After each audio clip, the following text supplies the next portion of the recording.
All right, welcome to the Party Pals GRC Mafia. So welcome to our Friday AMA. I did drop the stage link if anybody would like to come up, but you're welcome to hang out in chat as well. Right out the gate, we're here to break down barriers, foster collaboration and community within the space, and working towards a more secure future for everybody. It goes way beyond just GRC as well, but that is like some of the main reasons why we're here. Definitely a learning and growing environment. Now, especially on these AMAs, you are encouraged to join the stage if you're able to. Everybody is welcome. You do not have to turn on your video, but the microphone would be a little bit useful. Whether you're in chat or you do come up on stage, definitely ask questions. If you'd like to share your personal LinkedIn or other social media, the best place to do that is inside of our Discord server, which I'm dropping that right now. Let me double check this. Perfect. And then also resources as well. What are you guys up to? What are your weekly wins? Any software that you guys are working with in particular, or the areas that you're upskilling in? This is really just like about a 1 hour AMA where we just get together once a week to have a more casual format than our other streams that we have. Because like we do have open discussions and so forth on our Thursday meetings, but that typically is dictated by like the talk that we have or whatever the main focal point is, if we're doing the resume AMA and so forth. So this is just a little bit more casual format. And if you guys have any other questions or otherwise, it's a great time to do that. We do also have this survey that's out as well. Let me go ahead and pop up the survey here.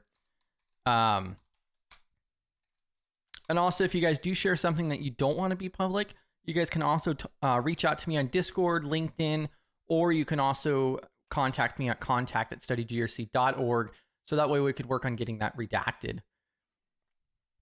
And then you guys may be familiar with it, but B-Dubs has a website where she publishes an article every single Monday regarding cybersecurity and GRC. On top of that, she's also doing the CISSP study group as well. And that's every Friday at 3 p.m. and then Tuesdays at 6 p.m. Central Time.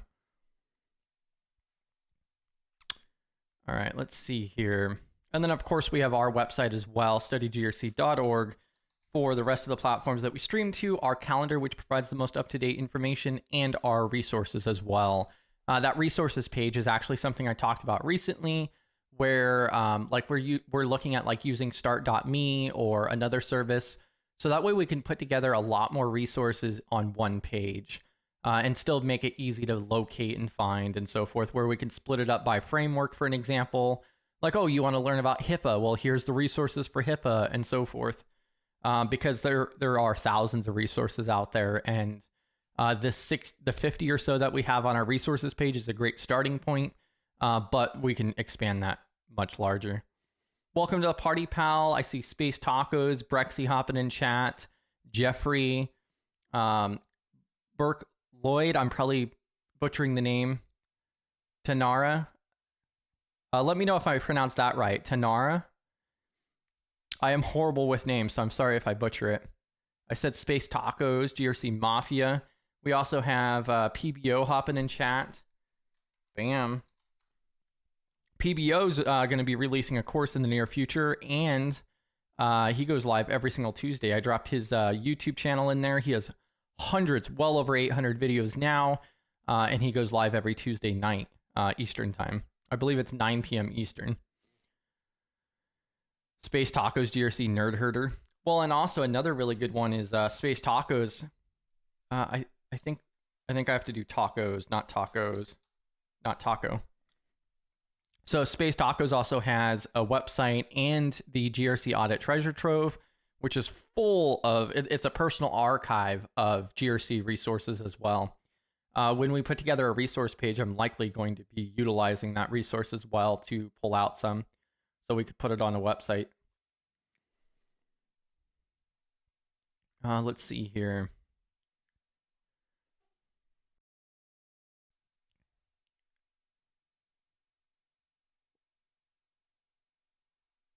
Hold on. That was weird. For absolutely no reason whatsoever, all of my devices just reset. You guys should still be able to hear me and everything else, but I think I disconnected from Restream for just a brief second there. long enough to where it had to reconnect my microphone and all. But we should be good to go. What I was going to pull up here is, so you're working on a GRC course via University of South Florida. Bam. USF, or USF, yeah. I saw like they had a GRC program and so forth I was looking at, but one of the downsides that I saw was the fact that you had to be like a resident of Florida or something like that is what I was looking at. So like they were doing like a giveaway for like 250 people or something as well for their GRC like apprenticeship program or otherwise. And it looked like a good program, but it looked like you had to be a resident. I'm going to drop the stage link again too. And I did drop that link for the survey. I'm going to do it again because I'm going to basically be begging you guys if you guys could spend a few minutes to go through and do that survey. Yeah, I'll have to take a look at it again because like that was probably, I don't know, like 8 months ago, probably close to a year ago. They put together some type of GRC, like, I don't want to use the word boot camp, but program. I think it was like 12 weeks long or so. And at the time it looked like you had to be a resident, but yeah, it looked like a good program for the one I was talking about though. Yeah, and we also have the giveaway in the Discord server as well. So we have the survey, which is going to help us on the 12th. So on the 12th, so next Saturday, not tomorrow, but on the 12th, which is this following week, Saturday, we have the State of Study GRC for quarter 2. Every quarter, we're going to start doing that. We're going to go over some of the highlights, objectives, and so forth. And so before the 12th, I want to go through and carefully review all of the different surveys that are submitted. So that way we can come up with more of an action plan moving forward and what the community needs and looks for. Really appreciate it. No worries, Space Tacos. Thanks for hopping in. Go grab your lunch. And then I did see this. So how to get overwhelmed trying to learn GRC? Are you trying to are you asking like how do you not get overwhelmed trying to learn GRC?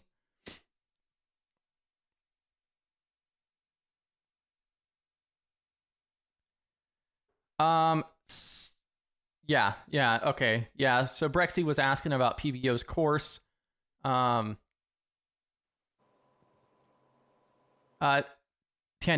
is it? You are up on stage, especially if you want to correct me on the name. I'm horrible with names in the first place. Can you hear me? Yes, I can. Okay, so yes, it's Tanara.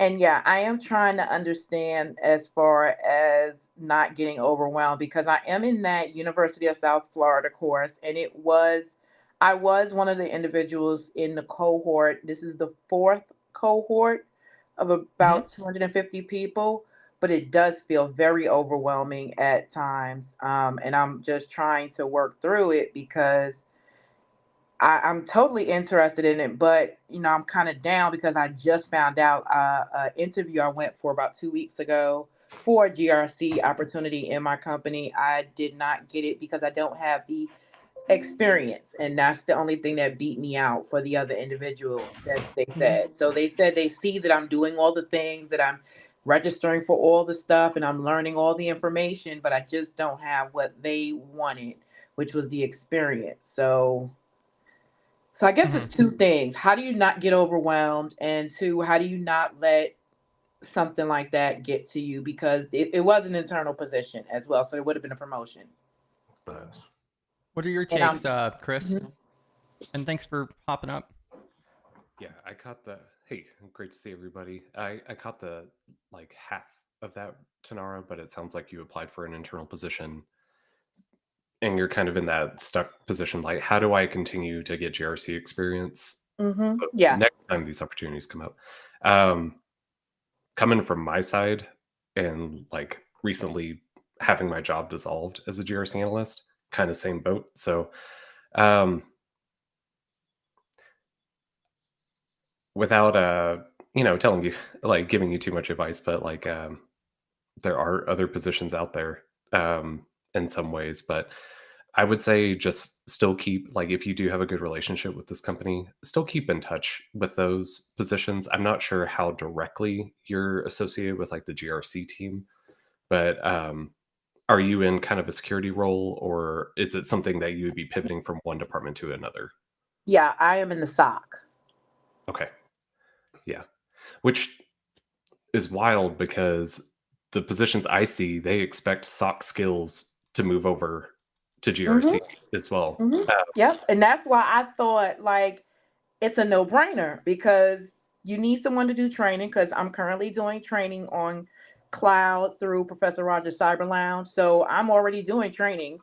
I'm already Right. writing different things. I'm already doing vulnerability management. I'm already doing certain things.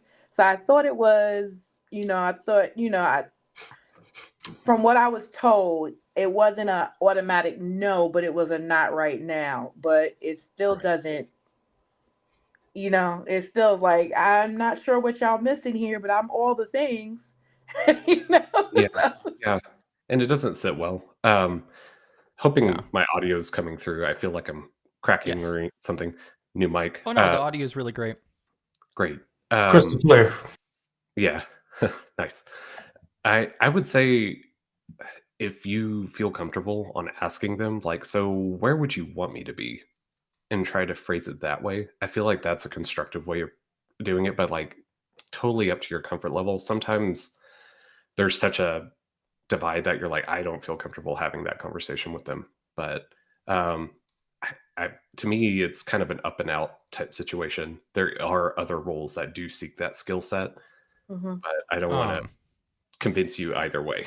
So Right. No, so they said that it was a matter of the other individual was currently doing the things, so they had the experience. I just had a wealth of knowledge. so I think you're in a great spot though. So not only are you attending that South Florida University for the GRC program, but then also you're already in the SOC.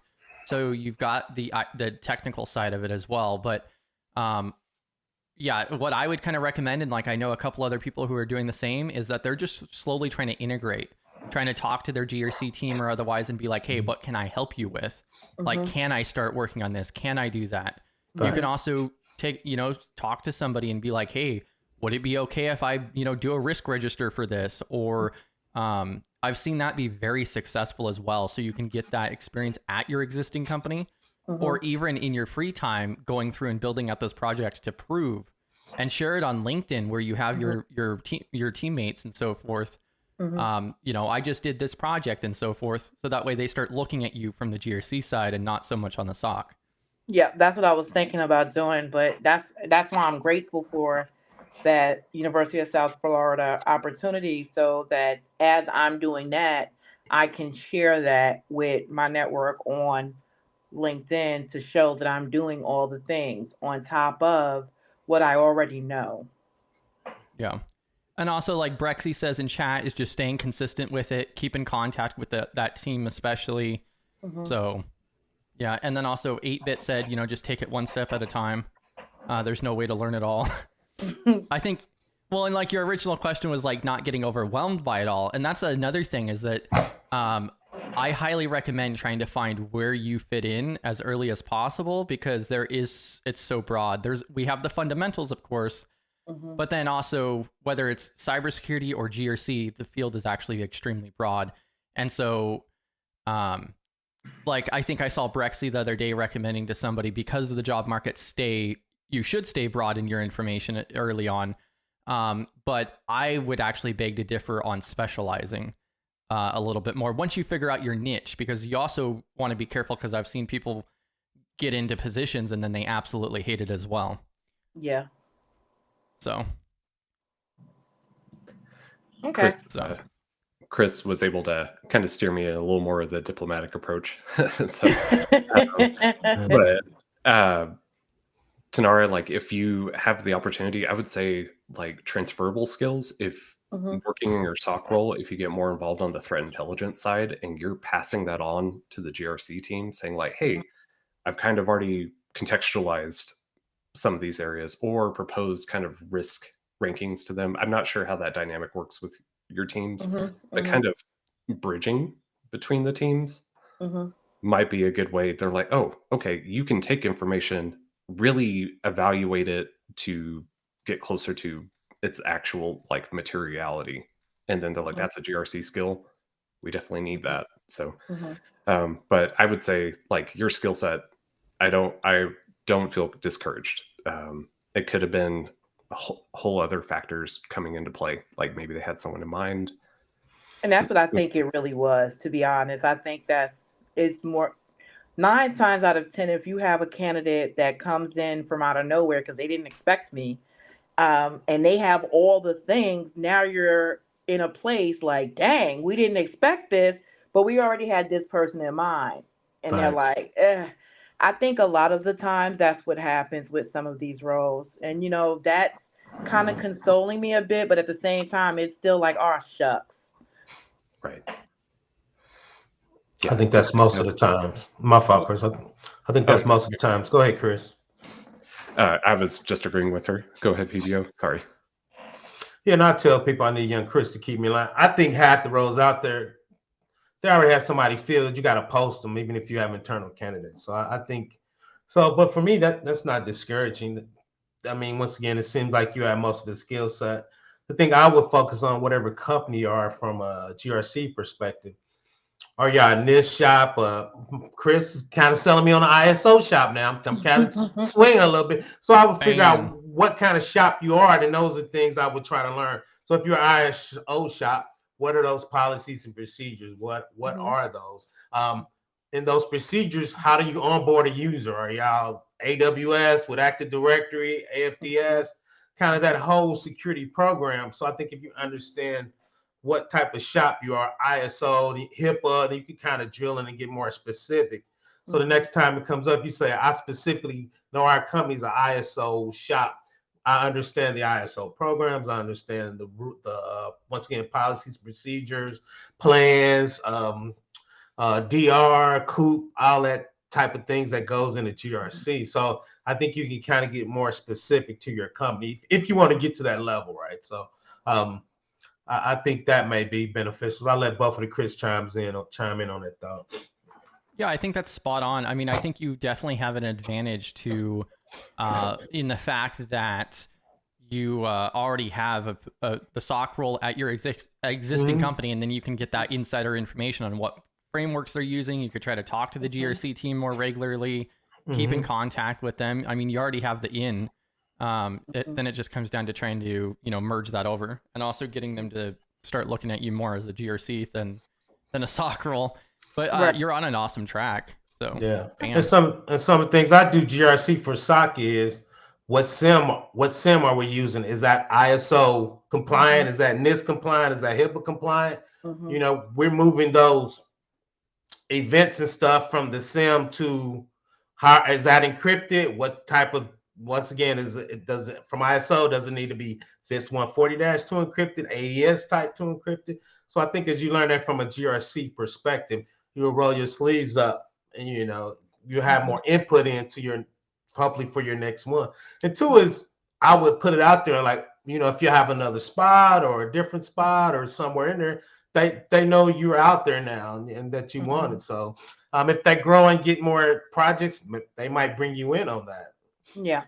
And what I try to do is, and it kind of worked because I had a little pull we had somebody that was in our client service was getting a security degree. And I just asked my boss, can he work with us 4 or 5 hours a week from his department to come over so he can get a feel for it. Long story, PBO don't like doing documentation, so I gave him all the documentation. But for him, though, he really loved it. He got in, he was getting involved, right? And that was something to help him build his resume up too, right? So right. PBO was trying to help him out. So, okay, no problem. I appreciate it. Thank you, everyone. Yeah, but I wouldn't feel. It's easy for me to say, but I wouldn't feel down. I think that was perfect spot for you. They know you out there. Like then for me, I think 50% of the jobs are already taken. You got them thinking about them. They know who you are. And once again, you in the network and you're in the company. I just start asking them basic questions like you're in the SOC. We wanted to see them. what are y'all looking at from a GRC perspective, and just kind of get that rapport going between that team. Go ahead, Chris. Yeah, 100%. The only other thing I was going to include as well is, especially if you're with a larger company, then they may even also have like some type of internal policies on promotions and transitions to other departments that you might want to look at too. A lot of the enterprises will have policies and procedures on, oh, this is how you move from one department to the other, or what you have to follow, and what the internal hiring process is as well. So it might be worth taking a look at that, or asking your manager or otherwise. So, Okay. Appreciate it. Thank you. yeah.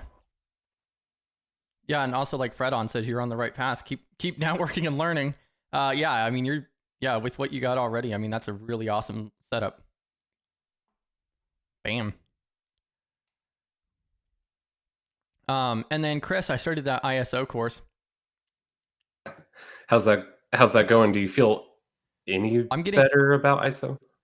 Yeah, I'm not gonna get NIST tattoos anymore. I think I'm just gonna go straight to branding, hot brand. Yeah. You like NIST better than ISO? I don't. Let me rephrase that.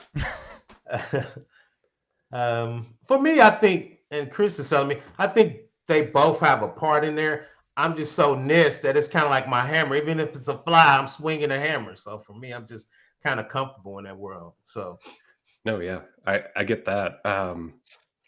It was funny. I went back into your previous streams, Chris, when you mentioned like, oh, you need to see my spicy take about ISO, and that it was kind of like monopolistic. They have a whole list of like publicly available standards too. So I saw that. I actually downloaded a bunch the other day. Yeah. Yeah, that's kind of like my spicy take on it. Like I'm still only about a third of the way through. I haven't worked on it more. I spent like 3 hours going through it over a weekend a couple weeks ago after we talked about it. So I went through like that first module and then started on that second module there. I did learn a lot more about ISO, especially the history background and so forth. But like, especially like the first part, the first module where it's giving the history and so forth, I'm literally over here. They're telling me about the 25,000 publications and also all of the review process over that 3-year period and everything else. And all I'm hearing is money, money, money, money, money the whole way. Yeah. He made the mention about like how countries enforce following these standards as well and so forth too. And I'm like, what the hell is this? I do still see it as a necessary evil. I don't see ISO going anywhere. And that's the other fact, is that whether I like it or not, ISO is here to stay. Like, it's so embedded, it's not going anywhere. So learning it is going to be necessity in today's world. I think ISO's gaining steam. I see a lot of American companies putting ISO on their stuff now from requirement, which kind of throws me off a little bit. But that's my favorite thing about that course, though, is just at the very get-go, he explains it extremely well. Why, though? Because like I understood, okay, it's for marketing, it's for contracts and so forth. But Chris had mentioned before when we talked about it that he did a really good job on the history background, and like he explains in detail on why these companies are doing it in the first place, which is largely because of international. So a company that works internationally at all pretty much has to do that at this point. And it makes sense why, because, if I'm doing business with somebody over in the EU, am I going to just follow the US standards, or am I going to follow their standards when we're doing business with them? So facts. It makes sense. I just wish ISO as an organization was not so money hungry. And I don't think you're going to change my mind on that either. But it's not that they don't provide value either. So yeah, I disagree, Bretzy. I was gonna joke about when we had that eclipse last year. They had ISO rated eclipse classes, and I was like, I probably want to stare into the sun without having an ISO rating on it. So, that's funny. Or like safety glasses usually are ISO rated. So they're all over the industries. So that's a good point. Yeah. So after I learned about the 25,000 publications, then I was like, what the hell are 25? How do you make 25,000 publications? So then I started browsing through their catalog and everything else, and I'm like, oh, okay. All right, well, this kind of makes sense. I actually highly agree with them on Monday being the start of the week. I've always set my calendars to Monday, actually. So at least I agree to that. And I don't know what I would like to find out what their percentage of free publications are. I feel like it'd probably be maybe 20%, 30%. It kind of sort of feels like. Yeah, I So- agree with that. Looking at that list, I was thinking, I'm like, if we could just get like a count of that, yeah. But it's given the other thousands of standards. Well, they rank them in the like tens ranges. So Yeah. depending on the topic, but I think in order for ISO to become more popular and to just do a better job on the GRC community as a whole, they really need to work better on their training aspect, though.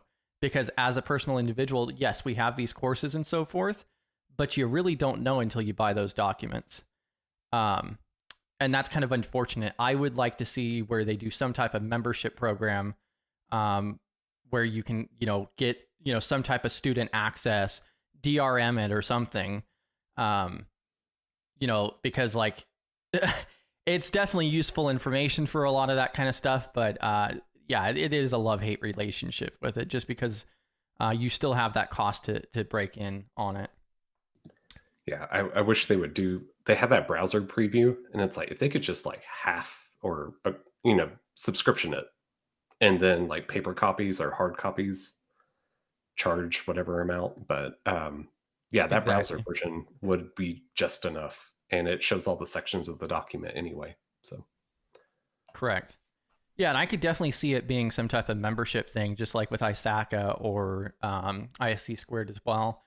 But yeah, it is definitely a necessary evil. One of the things I actually did find really useful is like there were some different publications they had that were like on management levels, documentation. There was one on like forensics, accounting that I downloaded too, completely free. I didn't even have to make an account. And like it somewhat applies, but it's just good information. Like you could still study a lot of those documents, just like with NIST. yeah, and it's funny, I believe this was a running joke in the PECP training, but they have a standard on how to write standards. So or conduct functions of a management system. So like how to do a management review and how to structure the meeting, how to go through that. So those would be nice to have a little more easily available without a cost. But Yeah. Yeah, and no, I am not getting an ISO tattoo ever. I am still diehard NIST. I understand why ISO exists now a little bit better and its benefits and so forth. I'm personally not a fan of it, but whether we like it or not, it's definitely industry. So and like other people have stated too, I also don't believe in a complete monopoly either. Like I would be upset if it was just come down to NIST. We need to have options in the market. And that also gives ISO, like ISO has already done where, yeah, they're pulling NIST controls to help inform their frameworks, but also at the same time, then they're making their improvements as well. And I think another thing that ISO is doing better is tailoring that to the businesses too, because they have special documentation on that for your industry. I think they do a much better job. So, we want to implement 27K. Okay, that's awesome. Well, here's other documents that also associate to your organization. And that's where the 25,000 documents come in, because then you could make your whole business ISO at every level. yeah, and you'll see that too, especially with like quality management. So it's like, okay, we manufacture something or produce something. So it's like we have a information security management system. We also have a quality management system because we distribute products. So one industry that I was surprised, I was talking to the auditor about it, but like the publishers, EBSCO has a massive ISMS, but then they also, publish books. So it's kind of like they probably have multiple management systems integrated to each other. So I saw Space Tacos. I have not seen that sock puppet video. I may have to go find that.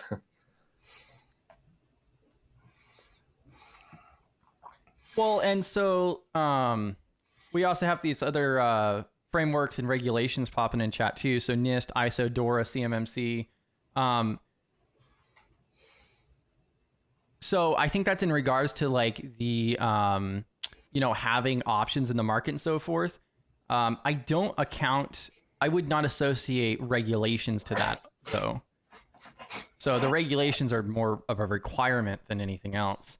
But when an organization actually wants to do something with a program, then I mean, what you're really looking at NIST or ISO as the primaries. And then you do have some industry ones where, like, if you're in healthcare, you have the high trust, especially. There's also what COSO as well that an organization might use, but I feel it's a lot more limited when you're looking, especially at cybersecurity related frameworks that are voluntary, especially. Yeah, she put FFIEC on there too. For me, a lot of it goes. Federal? It is Or, a lot of it goes. A lot of it goes with NIST. From my point, and CMC is what NIST 171 with 20 extra controls. But if you roll up to the top, it's just requirements, security requirements. Either that's ISO or NIST. You're gonna need some policies, some procedures, some plans. So a lot of the basic parts of that is the same. It's just how they view it, right? Are you doing more rigorous, STIG type hardening, compliance, privacy? But if you look at both of them, they keep bolting those on too. So it's like, the 500 now, you got the supply chain's big and the risk assessment because of Cassez and them get hacked and they put their privacy on there, right? So, and bigger companies, whoever said, like she said, you doing all that. If you're a global company, you're doing NIST, ISO, privacy, GDPR, CCPA, you're doing all of that if you're big enough. Yep, facts. I was looking at some. And it's not, the chat on LinkedIn is really bad. I can't respond directly to you from our software. So I'm just pulling it up on stream. But yeah, no, thank you for dropping those too. There's actually a really good book on Amazon too that's all about frameworks. So it's like the top 50 frameworks and regulations that businesses work with in the US. I could try to find the link for it, but yeah, that's another good point that you're making there too. Because, like, also, I don't think anybody really just follows one thing. So it's always attached to multiple. I think that's also the complexity of it, too, because, you have to work with your cybersecurity framework and you have to bolt on these regulations and privacy and all of these other things, too, oftentimes with different people. And that's where it becomes overwhelming and complicated. I think that's where your program comes in, either from the ISO or the NIST. I guess I've been doing it for so long. I just think it is what it is. You got your team, you get your policies and procedures, and you just start, just building on top of it, getting your scan, your vulnerability scan. And a lot of companies don't have a SOC. So, you get your MSP in there. You just kind of build on to it. And I don't know. I guess I just been doing it so long. Hey, that's okay, PBO. ISO has an entire document on the implementation strategy. So does NIST. So does NIST. So too, I think the wild card in there is when you add the cloud in there, because everybody's going to the cloud. So what does that look like? Is that hybrid, on-prem, off, or using your vendors' policies and procedures and using yours to supplement theirs? So that's a whole, another, I guess, layer to it. I think it makes it easier, but I could be wrong. Yeah. I did want to show my NIST colors for a little bit there with Ina's question. Oh, snap. So the FFIEC is so I pulled it up here. Finally got the title, Federal Financial Institutions Examination Council. So financial institutions are in kind of an interesting area right now because the FFIEC has sunsetted their cybersecurity assessment tool. It's just a subsection of NIST controls, but a lot of smaller banks would base their program on it. So now that they're sunsetting that for banking examinations, they're having to shift everyone to, or just say hey, these are the available frameworks. Go for the CSF, go for the CRI profiles, another popular one with financial institutions. And then they've even recommended like the CIS 18 as a possible framework. So my previous company, Tandem, actually did a webinar on this exact topic, that sunset, to introduce those frameworks and kind of explain those to people. So that's what I was doing yesterday. And I was kind of diving into my financial institution NIST background again. So Bam. but and I also shared that ISO course again too, just so you guys have that in chat. But yeah, that's awesome to hear. ISO, NIST stealing another one from ISO. Oh yeah, that's one thing good about NIST is it's a public-private and educational consortium when they get all that stuff together. But sometimes when you make the hot dog, it doesn't look nice while it's getting made. So,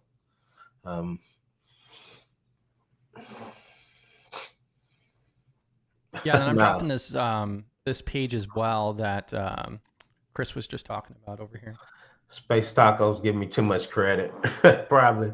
I work with a certain set of NIST, and I just know it inside and out. As Chris can tell you, there's probably 200 NIST special publications out there of at least 5 or 6 years old, probably more than that if you look at all of them. I just kind of work with the set I'm most comfortable with. So if I remember offhand, there's about 400, I want to say 463 for cybersecurity or information security from NIST. It's like 400 or 463-ish in that range.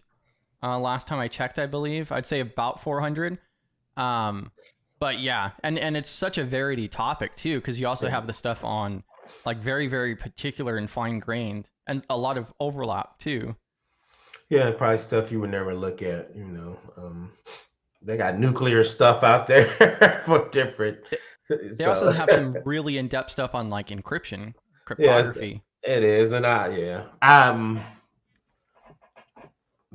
just long story short on cryptography, it has to be NIST 140-3 validated and certified. As long as that's stamped on it, I'm using it. That's all I know. I don't need to know it's 16 rounds of AES, and I don't need to know all that.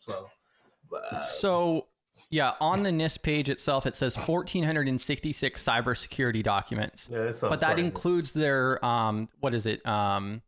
informed documents as well. Yep.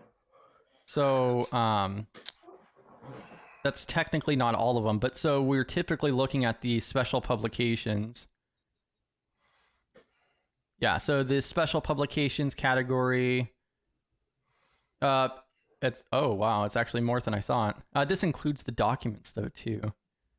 So it says 659 special publications in the cybersecurity alone. I'd have said 500, but I mean, somebody asked me that, and I just said you probably need to get the top 5, and you'll be good to go. 30, 37, 39, 53 A and B. 61 for breach notifications. There's probably like 10 of them. Once you get those down, you off and rolling. 161. 207. We got to get our zero trust in there. We have the new 850 for building the privacy and security awareness program too. Yeah, I don't know if I want to build a whole program, but I'm with you. There's so much out there. What is it? 850? Yeah, 850 is the new one. I think it was in September or November of 24 that it published. I gotta look at that one. I did 2 videos on it already, PBO. You're slacking, but that's like one of my favorite ones. I think I jumped on your stream. I think I was on your stream when you went on over it. Now think about it. Yeah, 850. I find it. So what fascinates me so much about 850, which is for building the security awareness and privacy learning programs, is because I see that as the way forward. So up to this point, like one of my favorite books I've mentioned before, Cybersecurity First Principles by Rick Howard, where he outlines the history of information security and then also how it's failed. I've talked to quite a few people at this point now. We are having the same issues now as what was happening 20 years ago, and it's just gotten worse. And there's even more threats that are happening now. Now we also have issues with AI on the hacker side as well for the threat actors. So we are outnumbered, we are outgunned, it's not a fair fight here. And one of the biggest threat vectors there is the human firewall. And so that's where that security awareness training comes in. And I find it very difficult because then that mixes with company culture, and you also have to, position it in such a way that people even pay attention and take it serious. And so it's a very difficult thing to implement properly. You have to modify it to people. There's so many intricacies with it. But I feel like that's one of the largest impacts moving forward that's actually going to make a difference. So that's why it fascinates me so much. Like I've gone down the rabbit hole for for culture, especially. And that's such a rough spot. I think we talked about security champions a few weeks ago, and PBO was bringing out the compliance stat, but it's like, okay, if the CFO leaves their laptop unlocked or something, and it's like, okay, that's against our clean desk clear screen policy. It's like, do they get fired? Is there an escalation path for correction? And ISO's touched on that, where like information security policy violations have to have action taken on them. And it's like, okay, how do you gradually escalate this? Like 3 strikes, 4 strikes, depends on who committed the policy violation too. So yeah, we at least try to put some in your folder, maybe at a high level. I mean, yeah, because I mean, if certain people, they're not gonna fire them. That's no. Well, and it looks like you need to. What's your take on 63B there for password management, PBO? 63B. I got to go look at it. I don't have that one memorized. What are they saying? So I shot this your way. Sorry, Chris, go ahead. Oh, you're fine. I shot this your way for the AIM guidelines, because everyone takes this standard and says, oh, well, we don't need to change passwords anymore because NIST says we don't have to.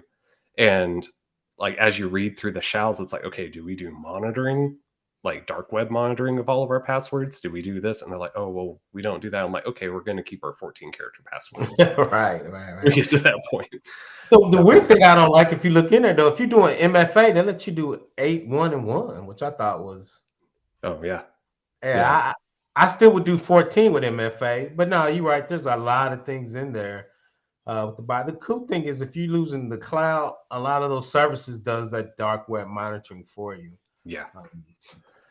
Yeah. And sometimes like you can get your MSSP to do that, or other solutions. I know like password management solutions offer some level of dark web monitoring, but I always get into that debate and it's like, cool. Do we want to buy all the security tools to make this happen so we don't have to change our passwords anymore? And then that conversation dies there a little bit. So, but yeah, I know. I've heard some hate around the password requirements from NIST before. Well, and also I think that closely relates to the. Oh Jesus!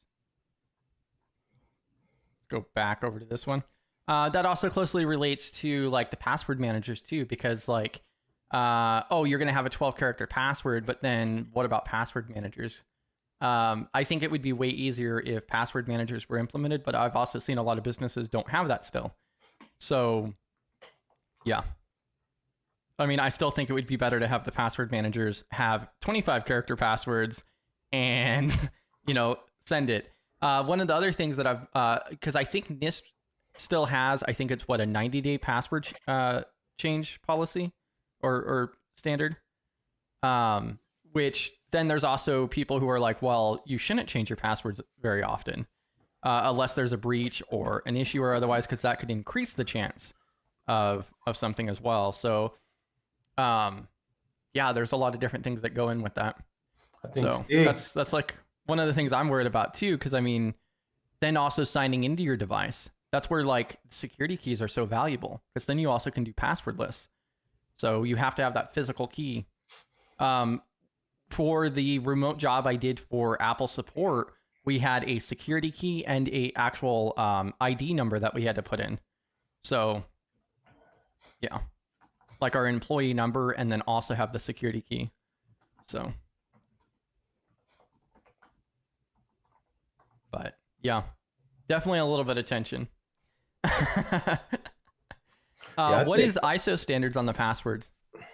It says there needs to be authentication, but it doesn't specify. So that's how we got into that discussion, because ISO doesn't have clear requirements. You can kind of tailor however you want to state in your policy and standards. So there was talk of moving to that NIST 63 method, but it was like, here's all the steps that are involved with that. Do we want to do that, or do we want to just stick to like almost like the CIS password guidance, where it's 90 days, 12 to 14 characters, MFA, things like that. So, well, and also when you look at it from a information security standpoint too, if you, so NIST says 12 character passwords. So what is most businesses going to do? They're going to do 12 characters. They're not going to have 15, 16, 18, whatever, unfortunately. So, and one of the reasons I want to mention that is because then if an attacker finds out, oh, you guys run off of this framework, then they could also look at that and be like, oh, okay, so we're just going to run 12 characters and just brute force it, or whatever else. Like that could also be a potential vulnerability as well. So, yeah. So there's different things about it. I like the fact of leaving it open, because also when you set minimum requirements, then you're going to have a large amount of people who are just going to follow those minimums, it seems. Talking about the like spicy takes, I think John Strand has a super spicy take on 63B. I think they did a oh really? I don't think I've seen that one. VHS webcast on it and made a short of his rant about it. So, because he was like, yeah, just you see these shoulds, no one's going to do those, and he was just like, all the shalls barely. I would have to pull it up again, but I was like, that's probably the spiciest I've seen John on a stream before. So. I don't know. His there's no entry level jobs in security is also a pretty spicy one. John overall is just spicy, quite frankly. Energetic.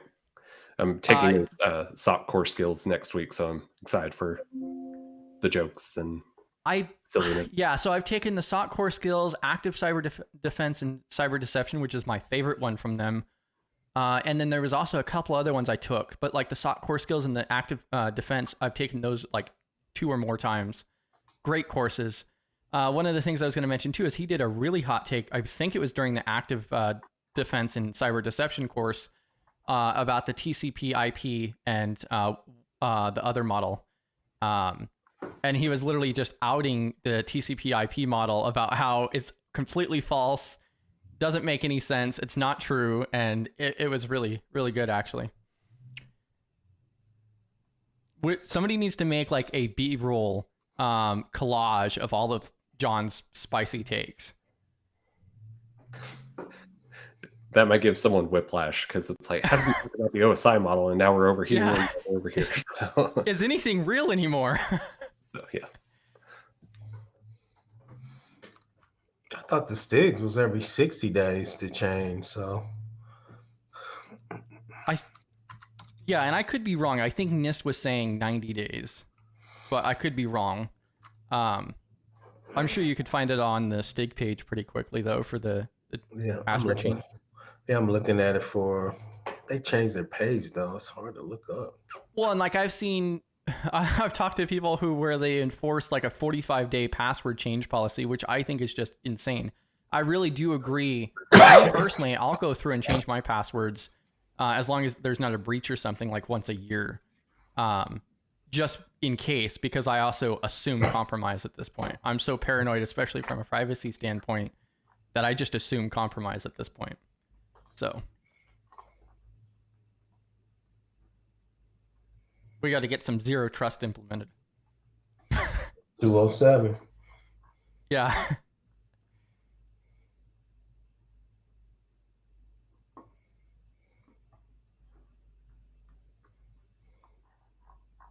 Oh, and Cyber Gangsters mentions something crazy is switch to game prices. One of the things I would like to mention there is What surprises me is how expensive games are and the fact that you never actually own them. I don't even get a CD anymore. Yeah, the whole game key card model for Switch games really concerns me. Because it's like, so why are we buying the cartridge in general? Just buy it digitally. But yeah, the whole weird DRM setup.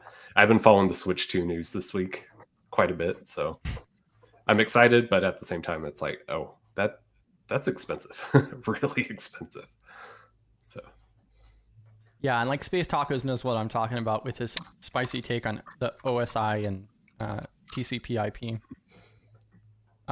Which at the time when I took that course, like this was shortly after I did the Sec Plus, and so the OSI, the TCP/IP model absolutely hurt my head. I spent like 3 solid days just trying to comprehend the layers, just good enough to where I could confidently pass the exam because I was freaking out about it because it made absolutely no sense to me at the time.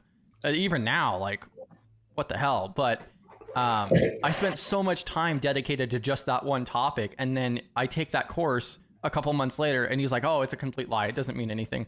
I'm like, "Are you kidding me? I spent 3 days of my life trying to even comprehend this." Yeah.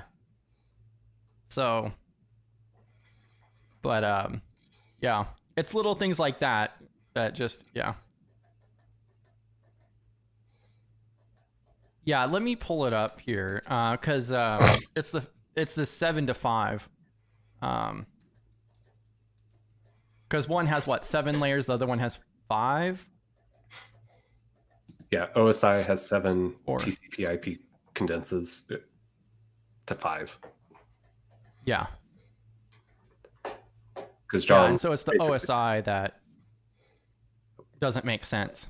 So I'm actually going to pull this one up. How do I? Bam. All right. Have you covered just so this makes technical? Let's get technical session because you may have just found another session. Yeah, that's actually a really good point. Yeah, because that is actually a really good topic, and then I can go back and rewatch that section too because it is little things like that that make a big difference. But one of the issues is not everybody in security even understands that. So this is what we're talking about here is OSI model compared to the TCP/IP, and basically John's point is the fact that the OSI model was just a made-up thing from a vendor out of Germany and isn't not actually what actually occurs. They added stuff to it just to make it more complicated. That was like their take on it. And then for some reason, the industry, nobody else had anything for the layers on networking in the first place. So they were just like, oh, they're already using this, so we'll just use it too. And then it just became a thing when there was no vetting, there was nothing on it. And now people know the OSI model, even though it's not actually how things work. The TCP/IP is actually how it works. That's basically my recap on it, right? Yeah, I think that covers the gist of it. And they put the recordings for for each of their live sessions, so you can like hop to that. He covers it really early on, just basics of networking.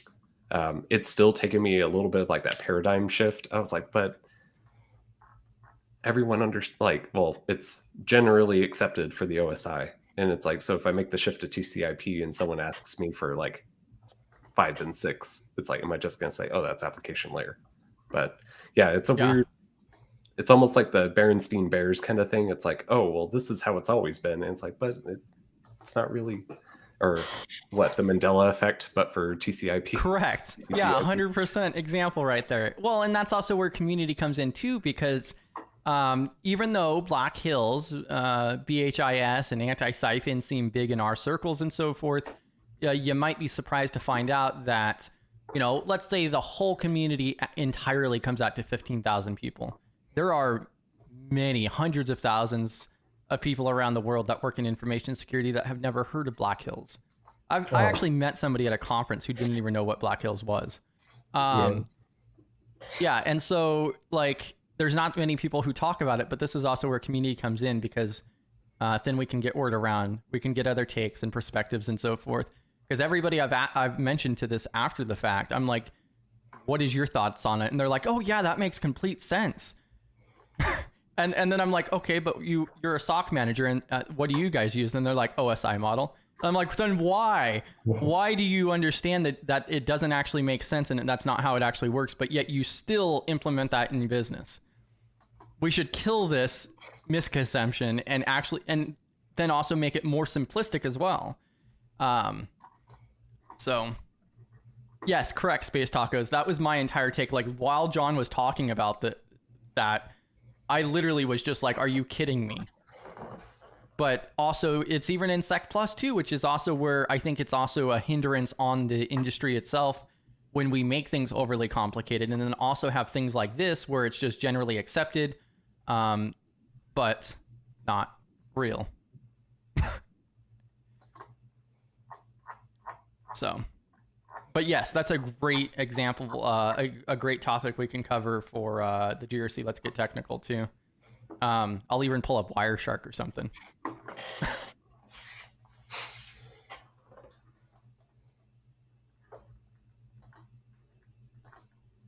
And then we have Nathan asking about the RENA model. I think I've heard of it, but I don't know it. It sounds familiar. Recursive internet work architecture. Oh gosh. Looking at the diagrams for it, I don't know if I want to know it. There's reasons why I'm not going on the technical side of things. I love the technical side, but I also don't want to sit behind a command line or otherwise either. I don't want it to destroy it as a hobby of mine that I enjoy.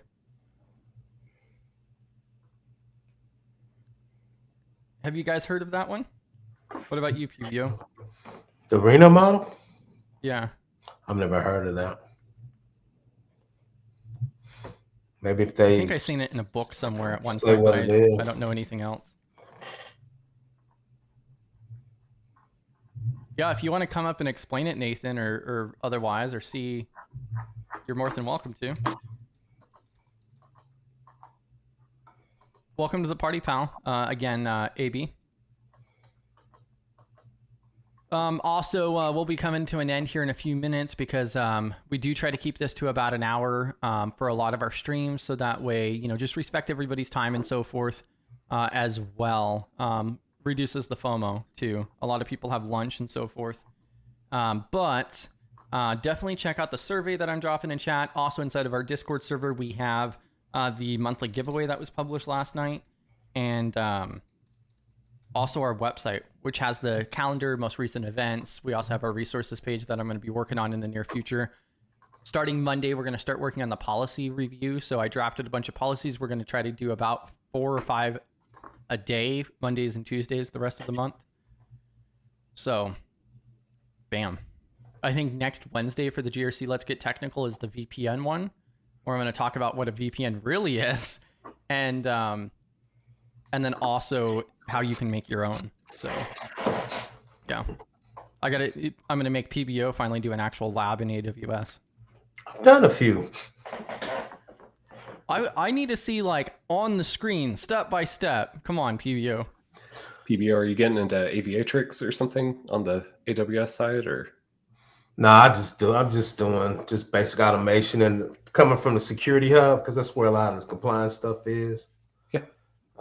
So I did AWS config because it has the IRS, CMC, and NIST 800 compliance. So I did that, ran reports, looked at some findings. I put an EC2 out there and just kind of look at what the findings will look like. So. Well, now, Nathan, you got me all curious what it is. So now after the stream, I'm going to be like digging into that to figure out what the hell it actually means. He said keep it GRC, so it makes it sound like it's not part of GRC. But I mean, I've done a lot of stuff, but there's so many models out there now. It's so like it looks like one intro to it is it's a clean slate internet architecture that builds on a very basic premise. So it looks like it's primarily for architecture layout. if you're going to be putting like maybe implementing network architecture or deployment, then you would use that architecture model. I'll zero trust it before I do that, but who knows? That sounds expensive, PBO. What? Just zero trust it. Well, I think a lot of times in the cloud, you're starting kind of from a blank slate. So you get a lot of that stuff built in the cloud with security groups and your subnets. And we talked a little bit about 3-tier versus serverless versus containers. So when you pick those architectures, you get a lot of that zero trust kind of built in. And of course, the cloud wants to charge you more because they log everything for you, but you got to pay for it. It goes through the S3 bucket. You can cut on CloudWatch. What's the other one for the APIs? There's so much logging, and VPC, you can cut that on. And they know they need to log that, so you just click a checkbox and you just start logging everything. Well, and that's also like another example of like how broad things get too, because like at one point I was looking at like API security. That's an entire specialty on its own. Like there's so many things you could like deep dive into. It's insane. Yeah. I recommend AppySec University if you're getting into API security. They have a lot of free courses and pretty like cost-effective certifications in there. Sorry, every time I open up an Amazon page or a NIST page, it's like blinding. So we're good. So no worries. I was actually just telling somebody the other day, a really good value to the community would be if we take the NIST publications and put it into a website that's dark mode, to where like it's an embedded dark mode of NIST pages. The downside is that their publications are all PDF, so we would have to figure out some OCR conversion or something. But like that would actually be a really cool thing, because I don't think, especially in this state, that NIST is going to do that. But we could. Yeah, AWS Transcribe. They got a service out there for you to do it for you automatically. Wait, what? AWS Transcribe. Just point it to the PDF. It'll transcribe it for you. Then you can make a web page and turn it over to dark mode. Well, come on, PBO. There's a lab right there. We can get these NIST docs converted over. Bam. Well, I got to cite them. Doctor, I put a whole bunch of NIST documents in my course. Dr. Ozier said I got to cite them. Yeah, and so I did. That was actually one of the things I asked before I did the streams on NIST, because I don't like to cross that line and so forth. So I actually talked to an attorney. I'm like, can I do this? And they're like, yeah, it's a government agency. It's all like, all you have to do is just reference the site that this is where you access this free material. So yeah, I'm gonna put that at start of course, because I didn't cite him. Ozier brought that up. He said he was thinking, all right, but I need to cite him at least. So he's gonna come up with the format for that. Yeah. So as long as you don't position it as your own or paid material or otherwise, then you're good to go. And that people realize that you can freely access that. The value I brought is there's a lot of templates out there that I uploaded in my class from free sites. He just said make sure I cite, because fedrem.gov, staterem.gov. So instead of you recreating it, you can just take these and kind of overlay them to fit your business. Then, you know, as we walk through the FISMA accreditation, we just pull, okay, this is SSP, this is how you should fill it out. This is your organizational boundaries. This is your data flow diagrams, and just kind of show the pieces of it being built up. So people are comfortable with that. Yeah. And then as we bring this to an end, AB also mentions Dan Barahona, API Sec, is also another one out there for API security. So I've seen some awesome resources for that. It's something you could really dig into and make an entire career on. Yes, this lady out of Canada, she's got purple teaming. She's been talking about that for 4 or 5 years. Her site's good for the purple team stuff. Yeah, and then thank you guys for hopping up. Any key takeaways, PBO? No, I think when the young lady came up, just don't give up, keep grinding. There's a lot of people here to help you. The thing is, just pick something, man. The elephant's big. Just pick something and start. Well, shout out to my man Chris. He's kind of got me leaning towards ISO. So NIST, FERPA, ISO, IRS. There's so many. What did you say? There was 50 compliance or frameworks out there. I didn't know it was that many. So just pick one and get comfortable with it. Just keep building from there. So that's all. There's way more than 50, but one book on Amazon, it lists out like 50 different frameworks or regulations that are most common in industry. And so I found that really interesting because There's just so much out there, but it's not that you have to follow those 50. Those are just the 50 most common that you'll ever come across out there for frameworks, regulations, acts. You also have models that are in there as well. So yeah, a lot of different stuff. Yeah, so just kind of figure out what your company uses or what's used in your area, so you can build that skill set up and hopefully land a gig, or like she's saying, trying to transfer into another division or area in your company. So just pick something and go with it. And then also PBO's 853 course is coming to a place near you soon. Yeah, well, soon. I met with Ozier. I had to. He added some new standards that I wasn't aware of, like thumbnails and all that. So we're gonna get that tightened up. So probably in 2 weeks, I gotta add that in there. So you gotta patch it. Yeah, I gotta patch it. So go ahead, then Chris over here converting people over to ISO. Any key takeaways? I did drop that course in chat several times too. It's free. Awesome.